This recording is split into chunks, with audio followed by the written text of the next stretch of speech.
Alright, I've got this Arduino Uno set up. I like the Unos because they're easy to work with and they're cheap. Don't really use them in projects. I prefer the Nanos in projects because of the size difference, but this one is really easy to work with. What I've got here is pins, analog pins 0 through 5 are down on this side here. I'm using analog pin 0, but it's also known as digital pin 14. Analog 1, which is also digital pin 15. Analog 2, which is also digital pin 16. Analog 3, which is also digital pin 17.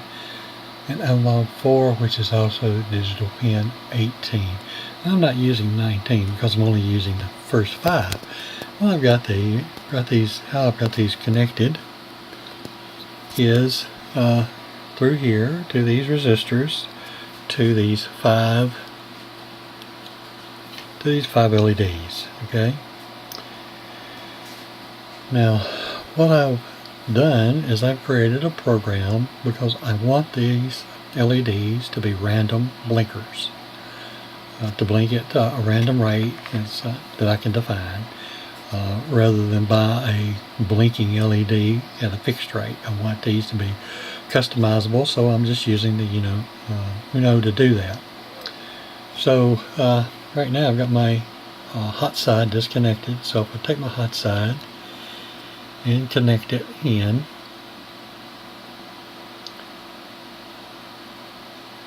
we have the code running.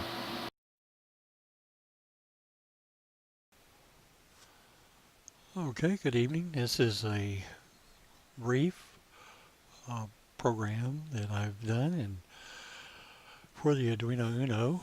It's for pulsing random LEDs without using a delay. Fairly straightforward program. We have this line, which sets the total number of LEDs that's to be used, and it's the number of LEDs is stored as a byte. Here we've got the LED pins in this array. They're also stored as bytes. Then we have a boolean for the LED state for each LED, also stored as byte. And then we have an unsigned integer for the LEDs. Since this value needs to go higher than what we can store in a byte, this will give us up to 65,000 milliseconds. And we have both on time and off time available. Then we have an unsigned long for the last time the LEDs was changed, and another unsigned long for the current time in milliseconds. In our setup program here, we've got our setup, which runs through each LED and basically writes it to low, tells it's an output and sets it to low. Straightforward. First part of the main loop is set the current millis equal to the current time, current millis time. Then we have this for loop. This for loop basically goes through the current LED to current LED minus total LEDs. Total LEDs up here we defined as 5, so this is going to be 0 to 4.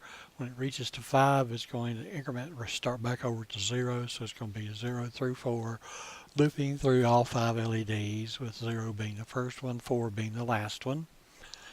It's going to go and check the time to see if it's the current time is greater than the time that it was last set. If it is, it's going to change the time for the LEDs. It's going to update the LEDs and then write that time out. Here we're using a conditional operator to do that. Basically, the conditional operator works as a simpler way of writing if-else. So that is, if this condition is matched, do this, else do this. So pretty straightforward there. Then we perform our write operation. Write operation says whatever the lid current state is, flip it. Then we go down to the timer, and up here when we first initialized that, they were all at 0. Here we go in and we set a new random time for a minimum of 400 milliseconds on and to a maximum of 800 milliseconds on, picked by this random with a min-max values that gets assigned to whatever the LED that we're processing now. If it was the first pass through, of course, that would be LED 0. Then if it was processing the on time, it's going to do this again. It's the if else as a conditional, and of course then if this is true and it executed this, it will not execute this till the next pass, and it updates the mills time and it goes back through there. The next time through, of course, this is not going to be true. This one won't be updated, so this one gets updated and it sets the off time to 800 to 1400 milliseconds, and it repeats the process. Next time through for lid 0, it's going to be back to 0 again. It's going to set a new random min and max time, not touch the off time for this loop, update the previous again, and loop back through. So it's just constantly looping through there and generating these times. Now, this works well. As you can see, the demo running at the other side of the screen, showing this project running. The only drawback to this one is I've got 5 LEDs, but they're all using an on-time random number between 400 and 800 milliseconds and an off-time of 800 to 1400 milliseconds. This is actually hard-coded into the program. Now, that might not be optimal for a situation to where you might want different times for different LEDs. So let's go ahead and rewrite this program to take that into consideration. Okay, now here we have the exact same program that we were looking at earlier with just a few modifications. The modifications I did is I went into the program and I added 4 new arrays here. An unsigned integer to hold the minimum and maximum times for each LED and what those times were to be. If I wanted it to run exactly like the other program, this would be 400, 400, 400, 400, 400, and then all 800 down here, and it would work exactly like the previous program did, except it would be pulling from this array instead of the hard-coded. However, if I wanted them all to run, the other program would use less memory because it doesn't have these arrays to allow you to do each one individually. On time and off time is separate from all the others, so they're not grouped together. That means you can have one, like this one right here, has a on time minimum of 50 milliseconds and on time maximum of 100. So somewhere between 50 and 100 milliseconds is the total amount of time that LED is going to be on. The off time, I set it to the exact same thing, between 50 and 100. So the off time is going to be random but very rapid. So this would almost be a pulsar more than a blinker, where these pulses are occurring very often. And then as I went up, here I've got one running at 400 max on, 800 off, which was the default of the other one, except here the off time is from 250 to 400, so it's going to have a longer on time and a shorter off time. By doing it this way, you can pick and choose if you want one to be on long and off for a short amount of time, or on for a short amount of time, off for a long amount of time. And again, these are for random values. Just plug all those values in there. And again, we modify this section of the code. We don't do anything to the program to make this work for us. So if I want to increase the number of LEDs, I just go up there, put the new number of LEDs in there. So if I want to do 8, and then add the additional pins here, the additional length to the array here, which would be 3 more digits, 3 more digits, 3 more digits, and 3 more sets of minimum numbers, 3 more sets of maximum numbers for the on time, 3 more sets for the off, and 3 more sets for the max off.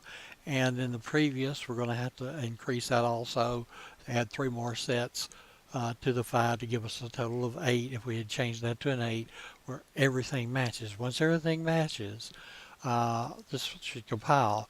Now, in order to use the new functionality of having these part of an array, I did have to make a small change. All this code is the same except for this one line here. And here we had in the previous version, version 1, we had hard-coded numbers of like 400 and 800. Here we go in and say lead on min time. Let's say through this pass, this is 0. So we're dealing with lead 0. So this was this random lead on min current lead, which is 0. Let's look that up. Lead on min. Lead on min for the 0th pass through the loop is 50 milliseconds. So that was going to get assigned a 50. This one over here, lead on max, look it up in the loop, it's 100. So this value is going to be assigned to 100. So the random is going to be between 50 and 100 pulled out of this array.